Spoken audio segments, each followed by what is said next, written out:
Ramesh TV Narasannapeta నియోజకవర్గం గెలుపు అంచనా.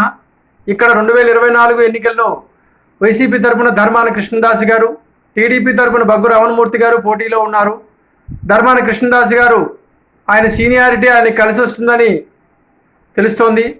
బగ్గు రమణమూర్తి గారు కొంత కేడర్లో నిరుత్సాహం ఉన్నట్లు, ఆయన ప్రజల్లో తిరగడం ఎన్నికల ముందు మాత్రమే తిరిగినట్లు తెలుస్తోంది.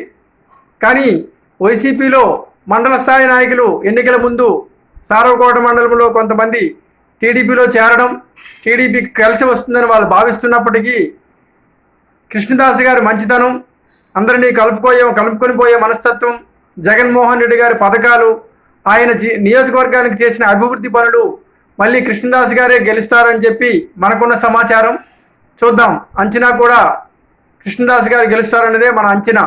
చూద్దాం ఏం జరుగుతుందో. లైక్ చేయండి, షేర్ చేయండి, సబ్స్క్రైబ్ చేసుకోండి. Thank you.